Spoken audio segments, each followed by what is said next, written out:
હમણાં વિદ્યાર્થી મિત્રો,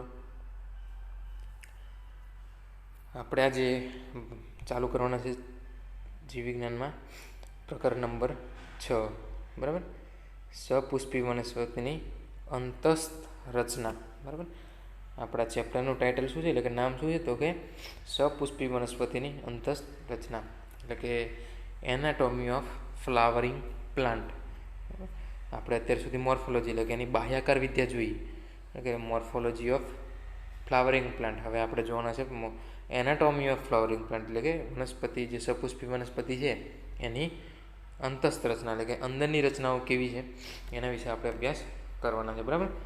તો એની અંદર આપણે સૌપ્રથમ જોઈએ તો અંતસ્થ રચના શાસ્ત્ર એટલે શું પહેલાં તો. બરાબર. આપણે અત્યાર સુધી જોઈએ બાહ્ય શાસ્ત્ર હતું, એટલે કે બાહ્યાકાર વિદ્યા હતી, અને આપણે મોર્ફોલોજી કહેતા હતા.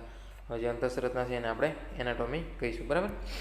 તો એની અંદર જોઈએ અંતસ્થ રચના શાસ્ત્ર એટલે શું, એટલે તો મોટા કદના સજીવો, એટલે કે જે વનસ્પતિઓ અને પ્રાણીઓ છે એની રચનાકીય સમાનતાઓ અને ભિન્નતાઓ સહેલાઈથી જોઈ શકાય છે. એટલે રચના એટલે આપણે કોઈ પણ પ્રાણી કે વનસ્પતિ કે કોઈ પણ સજીવ લઈ લો. બરાબર. મોટી સાઈઝના જે સજીવો હોય એ સજીવોની તમે બાહ્યાકાર રચનાઓ બધી જુઓ, એટલે કે આપણે ધારો કે કોમન ઉદાહરણ લઈએ. બરાબર. તો વનસ્પતિ લઈએ તો વનસ્પતિ છે, તો વનસ્પતિની અંદર પણ જે લીમડો છે, બરાબર, એનું થોડાક પર્ણ એના પ્રકારના અલગ જોવા મળે. જે આંબો છે એના અલગ જોવા મળે. બરાબર. એ રીતે બાવળ છે એનું અલગ જોવા મળે. એ જ રીતે પ્રાણીઓની અંદર પણ જોઈએ તો કે જે આપણે ધારો કે ઘોડો લઈએ, ભેંસ, ગાય, બરાબર, ઊંટ, એ રીતની તમે જે બાહ્ય રચનાઓ છે બધી એ તમે એકદમ ઇઝીલી જોઈ શકો છો. બરાબર. તો એની અંદર એ જે રચનાઓ છે એની અંદર સમાનતા કેટલી છે, બરાબર, એટલે કે સિમિલારિટીઝ, સમાનતા કેટલી છે, અને ભિન્નતા, એટલે કે એની અંદર જુદાપણું શું શું જોવા મળે. બરાબર. તો આપણે જોઈએ કે હાથી અને આપણે ભેંસને સરખાવીએ, અથવા તો હાથી અને ઘોડાને સરખાવીએ તો બરાબર, તો ઘોડાની જે પૂંછડી છે એની અંદર વાળ વધારે જોવા મળે. બરાબર. હાથીની પૂંછડીની અંદર આપણે થોડાક અલગ પ્રકારની રચના જોવા મળે. હાથીની અંદર સૂંઢ જોવા મળે, ઘોડાની અંદર સૂંઢ જોવા નહીં મળતી. બરાબર. હાથીની અંદર દાંત હોય, ઘોડાની અંદર દાંત જોવા નહીં મળતા. તો આ બધી ભિન્નતાઓ થઈ. અને સિમિલારિટી પણ જોઈએ તો સિમિલારિટીની અંદર જોઈએ તો કે 4 પગ હોય. બરાબર. હાથીને પણ 4 પગ હોય, ઘોડાને પણ 4 પગ હોય, પછી એની પૂંછડી પણ હોય. બરાબર. એને હાથીને 2 દાંત હોય, અને ઘોડાની અંદર આપણે ઘણા બધા પ્રકારના જડબાની અંદર દાંત આવેલા હોય. તો એ બધી ભિન્નતા એટલે સમાનતાઓ કે રચનાઓની અંદર રચનાકીય સમાનતા કઈ રીતે છે પણ આપણે જોઈ શકીએ છીએ, એટલે કે સહેલાઈથી જોઈ શકીએ છીએ. બરાબર. એ જ રીતે વનસ્પતિની અંદર પણ જોઈએ તો કે આંબાના જે પર્ણ છે એ મોટા હોય. બરાબર. લીલા કલરના હોય, એની ડાળો પણ અલગ પ્રકારની જોવા મળે. તો સામે આપણે લીમડાની વાત કરીએ તો લીમડાના જે પર્ણો છે એ નાના હોય, એમની જે ગોઠવણી છે એ પણ થોડીક અલગ પ્રકારે જોવા મળે. તો આપણે ભિન્નતાઓ અને સમાનતાઓ આપણે જોઈ શકીએ છીએ. બરાબર. એ જ રીતે આંતરિક અને રચનાઓમાં પણ ઘણી બધી સામ્યતાઓ કે ભિન્નતાઓ જોવા મળે છે. બરાબર. એટલે આંતરિક રચનાઓ એટલે બાહ્ય રચનાઓ તો આપણે જોઈ જ શકીએ, જે આપણે બહારથી જોઈ શકીએ છીએ, પણ એ જે સજીવો છે એ સજીવોની આંતરિક રચનાઓ, એટલે કે એમની અંદરની જે રચનાઓ છે એ રચનાઓની અંદર પણ ઘણી બધી સામ્યતાઓ અને ભિન્નતાઓ, એટલે કે સરખાપણું અને આપણને જુદાપણું પણ જોવા મળે છે. બરાબર.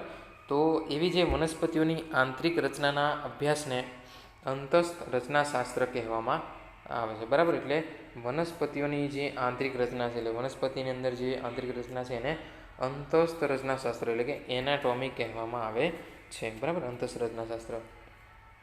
તો અહીંયા પૂછે કે રચનાશાસ્ત્ર, અંતસ્થ રચનાશાસ્ત્ર અથવા તો એનાટોમી કોને કહેવામાં આવે છે. બરાબર. તો કોઈપણ સજીવ છે, કોઈપણ સજીવના આંતરિક જે રચના છે, કોઈપણ સજીવની જે અંદરની રચના છે, સજીવ દેહની અથવા તો સજીવ શરીરની જે અંદરની રચના છે એનો જો અભ્યાસ કરવો હોય, અથવા તો એની જે અભ્યાસ કરનારી શાખા છે એ શાખાને શું કહેવામાં આવશે, આપણે એનાટોમી કહેવામાં આવશે, એટલે કે અંતસ્થ રચનાશાસ્ત્ર કહેવામાં આવશે. બરાબર. અહીં આપણે વનસ્પતિની આધાર લીધો, કારણ કે ચેપ્ટર આપણે વનસ્પતિનું ભણીએ છીએ એટલા માટે. બરાબર. તો જોઈએ તો વનસ્પતિઓ પાયાના એકમ તરીકે કોષો ધરાવે છે. બરાબર. એટલે જે વનસ્પતિઓ છે એ વનસ્પતિઓ શું કરે તો કે પાયાના એકમ તરીકે શું ધરાવે, કોષો ધરાવે છે. એ તો બધાને ખ્યાલ જ છે, આપણે 10માની અંદર પણ ભણી જ ગયા કે કોષ એ સજીવનો અથવા તો કોષ એ સજીવનો રચનાકીય અને જે શું કહેવાય આપણે દેહધાર્મિક અને રચનાકીય જે એકમ છે, એકમ આપણે શું કરીએ છીએ એને કોષ તરીકે ઓળખીએ છીએ, બરાબર. તો પાયાનો જે એકમ છે એ પાયાના એકમ તરીકે કોણ, તો કે કોષ હોય છે, બરાબર. રચનાકીય અને ક્રિયાત્મક એકમ એને આપણે કહીએ છીએ તો એ કોષ છે, બરાબર. તો કોષો પેશીઓમાં અને પેશીઓ એ અંગોમાં આયોજિત થાય છે. એટલે આની અંદર શું થાય તો કે જે કોષો હોય, બરાબર, એ કોષો દ્વારા શું બને, ઘણા બધા કોષો ભેગા થઈને શું બને, પેશીની રચના કરે, બરાબર. ઘણા બધા પેશીની ભેગી થઈ અને અંગોની રચના કરે. આપણને સારી રીતે ખ્યાલ છે, બરાબર. તમે 10માની અંદર આ ભણ્યા હશો. ફરીથી અહીંયા તો કે જે ઘણા બધા કોષો છે, બરાબર, એ કોષોનો સમૂહ ભેગો થઈને શું બને તો કે પેશી બનશે. હવે ઘણી બધી પેશીઓનો સમૂહ ભેગો થઈ અને શું કરશે, સમૂહ થઈ અને અંગો બનશે. ઘણા બધા અંગો ભેગા થઈ અને શું બને તો કે અંગતંત્રો બને છે. અને ઘણા બધા અંગતંત્રો ભેગા થઈ અને શું બને તો કે એક સજીવ દેહ અથવા તો એક શરીર આપણું બને છે, બરાબર. તો એ રીતે છે એની અંદર તો કે વનસ્પતિના પાયાના એકમ તરીકે શું તો કે કોષો છે. કોષો પેશીઓમાં અને પેશીઓ અંગોમાં આયોજિત થાય છે. વનસ્પતિના વિવિધ અંગો તેમની આંતરિક રચનામાં જુદાપણું દર્શાવેલું છે. વનસ્પતિના જે વિવિધ અંગો છે એ તેમની આંતરિક રચના એટલે કે એમની અંદરની જે રચના છે એમાં અલગપણું અથવા તો જુદાપણું દર્શાવે છે. એટલે કે અલગ અલગ અંગોની અંદર અલગ અલગ કોષો જોવા મળશે. આવૃત બીજધારી વનસ્પતિઓમાં દ્વિદળી અને એકદળી વનસ્પતિઓની આંતરિક રચનામાં ભિન્નતા જોવા મળે છે. એટલે કે જે સપુષ્પી વનસ્પતિ અથવા તો જે આવૃત બીજધારી વનસ્પતિઓ છે, બરાબર, એની અંદર જે દ્વિદળી અને એકદળી વનસ્પતિઓ છે એની આંતરિક રચનામાં આપણને જુદાપણું એટલે કે ભિન્નતા જોવા મળે છે. આંતરિક રચનાઓ તેમના ભિન્ન પર્યાવરણ પ્રત્યેના અનુકૂલનો દર્શાવેલો છે. કે જે આંતરિક રચનાઓ છે એ આંતરિક રચનાઓ તેમના ભિન્ન પર્યાવરણ પ્રત્યે એટલે કે અલગ અલગ પર્યાવરણ પ્રત્યે અનુકૂલનો દર્શાવે છે. અનુકૂલનો એટલે કે કોઈપણ પર્યાવરણ અથવા તો બદલાતા પર્યાવરણ સાથે પોતે સુસંગત થવું, એટલે કે બદલાતા પર્યાવરણ સાથે આપણે સેટ થઈ જવું, આપણી સાદી ભાષામાં કહીએ સેટ થઈ જવું, બરાબર. તો એને આપણે શું કહેવાય છે, અનુકૂલન કહેવાય છે. એટલે એ જે આંતરિક રચનાઓ છે એમની, બરાબર, વનસ્પતિની, એ જેમ જેમ વાતાવરણ બદલાશે અથવા તો જેમ જેમ એની આજુબાજુનું પર્યાવરણ બદલાશે તેમ તેમ એ અનુકૂલન દર્શાવશે, બરાબર. તો આ તો આપણે અંતઃરચનાશાસ્ત્ર એટલે કે અંતઃરચનાશાસ્ત્ર કોને કહેવાય અને તેના અભ્યાસનું મહત્ત્વ શું છે. તો આપણે જોવાના છીએ હવે પેશી વિશે, બરાબર. તો ખાલી પેશીનું આપણે અત્યારે જસ્ટ ઇન્ટ્રોડક્શન જેવું લઈ લઈએ કે પેશી કોને કહેવાય છે, બરાબર. તો સૌપ્રથમ જોઈએ તો કે પેશી એટલે શું, બરાબર. પેશી એટલે શું અને પેશીના મુખ્ય બે પ્રકારો. તો આપણે અહીંયા પહેલાં પણ કીધું કે શરીરની અંદર અથવા તો સજીવ દેહની અંદર કોષો હોય, બરાબર. કોષ એ રચનાત્મક અને ક્રિયાત્મક એકમ છે. દરેક સજીવનું રચનાત્મક અને ક્રિયાત્મક એકમ કોણ છે તો કે કોષ છે. હવે આ જે કોષો છે એ ઘણા બધા કોષો એટલે કોષોનો સમૂહ થઈને શું બનશે તો કે પેશી બનાવશે, બરાબર. પેશીની રચના કરશે, બરાબર. ઘણા બધા કોષો ભેગા થઈને શું કરશે તો કે પેશીની રચના બનાવશે. ઘણી બધી પેશીઓ થઈને પછી અંગોની રચના બનાવશે, બરાબર. ઘણા બધા અંગો ભેગા થઈ અને શું બનાવશે, અંગતંત્રો બનાવશે, બરાબર. અંગતંત્રો એટલે કે આપણા તંત્રો જેને કહીએ છીએ પાચન તંત્ર, ઉત્સર્જન તંત્ર, પ્રજનન તંત્ર, શ્વસન તંત્ર, એ બધા તંત્રો બનાવશે. અને એ તંત્રો ભેગા થઈ અને પછી શું બનાવશે તો કે એક આખું સજીવ દેહ અથવા તો એક શરીર બનાવશે, બરાબર. સજીવ દેહ બનાવશે. સૌપ્રથમ ફરીથી કહી દઉં મિત્રો, કોષો, બરાબર. કોષો એ સજીવ દેહનો રચનાત્મક અને ક્રિયાત્મક એકમ કહેવામાં આવે છે.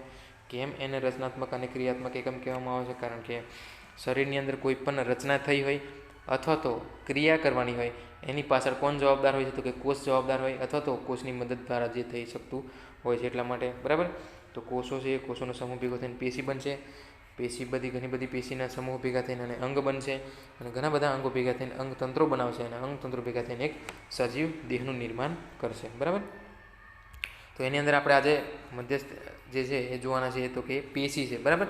તો પેશીની અંદર જોયું તો કે સમાન ઉત્પત્તિ સ્થાન અને સમાન કાર્ય કરતા કોષોના સમૂહને પેશી કહેવામાં આવે છે. મેં અહીંયા કીધું ને કે કોષોના સમૂહ ભેગા થઈને શું બનાવે, પેશી બનાવે. તો સમાન ઉત્પત્તિ સ્થાન અને સમાન કાર્ય એટલે કે એક જ જગ્યાએ ઉત્પન્ન થતા હોય કોષો, બરાબર, એટલે કે નિર્માણ પામતા હોય અથવા તો બનતા હોય અથવા તો એમનું નિવાસ સ્થાન હોય એવા કોષો. અને કાર્યો પણ કેવા તો કે એક સરખું કાર્ય કરતા એટલે કે સમાન ઉત્પત્તિ સ્થાન એટલે કે જે જગ્યાએ ઉત્પન્ન થવાના છે એ અને કામ એટલે કે કાર્ય પણ સરખું કરતા હોય એવા જે ઘણા બધા કોષો હોય એના સમૂહને શું કહેવામાં આવે તો કે પેશી કહેવામાં આવે છે, બરાબર. વ્યાખ્યા બરાબર સમજી લેજો અને યાદ રાખી લેજો કે સમાન ઉત્પત્તિ સ્થાન અને સમાન કાર્ય કરતા કોષોના સમૂહને, બરાબર, કોના સમૂહને? કોષોના સમૂહને પેશી કહેવામાં આવે છે. વનસ્પતિઓ વિવિધ પ્રકારની પેશીઓની બનેલી હોય છે. તમે 9મા ધોરણની અંદર આ પેશીઓ વિશે જાણેલું છે, બરાબર, પણ આપણે અહીંયા થોડુંક ડિટેલમાં જોવાના છે. તો કે 9મા ધોરણની અંદર તમારે પેશી બનવા નહીં આવતી હતી, બરાબર, તો એની અંદર તમે જોયું હતું કે જે વનસ્પતિઓ છે એ વનસ્પતિઓ અલગ અલગ પ્રકારની પેશીઓની બનેલી હોય છે. તો નવા રચાયેલા કોષો એ વિભાજનની ક્ષમતા ધરાવે છે કે નહીં તેના આધારે વનસ્પતિઓ મુખ્યત્વે 2 જૂથમાં વર્ગીકૃત કરવામાં આવે છે. એટલે કે જે નવા બનેલા અથવા તો નવા રચાયેલા જે કોષો છે, બરાબર, એ કોષો વિભાજનની ક્ષમતા, એટલે જે કોષોની વિભાજન થાય છે કે નહીં, એટલે કોષો વિભાજન કરવાની ક્ષમતા ધરાવે છે કે નહીં, એના આધારે વનસ્પતિઓને મુખ્ય 2 જૂથમાં, બરાબર, એટલે કે પેશીના 2 જૂથમાં વિભાજિત કરવામાં આવેલા છે. એ 2 પેશીઓ છે, પહેલી છે વર્ધનશીલ પેશી અને બીજી છે સ્થાયી પેશી, બરાબર. તો સમજી લો ફરીથી, પેશી કોને કહેવાય? તો કે સમાન ઉત્પત્તિ સ્થાન અને સમાન કાર્ય કરતા કોષોના સમૂહને પેશી કહેવામાં આવશે, બરાબર. એમાં અલગ અલગ પ્રકારની પેશી જોવા મળે. એમાં મુખ્ય 2 જૂથ અથવા તો 2 વર્ગ અથવા તો 2 પ્રકાર પાડવામાં આવેલા છે. એ છે વર્ધનશીલ પેશી અને સ્થાયી પેશી, બરાબર. એની અંદર જે કોષો છે એ કોષો વિભાજનની ક્ષમતા ધરાવે છે કે નહીં એના આધારે આ 2 ભાગ પાડવામાં આવેલા છે, બરાબર. તો હવે આપણે આજે જસ્ટ ઇન્ટ્રોડક્શન જેવું રાખ્યું છે ચેપ્ટરનું. હવે આવતીકાલે આપણે વર્ધનશીલ પેશી વિશે અભ્યાસ કરીશું, બરાબર. તો આજે આપણે આટલું રાખીએ. તો મળીએ નવા લેક્ચરમાં આપણે વર્ધનશીલ પેશી સાથે. ત્યાં સુધી સર્વ મિત્રોને જય સ્વામિનારાયણ.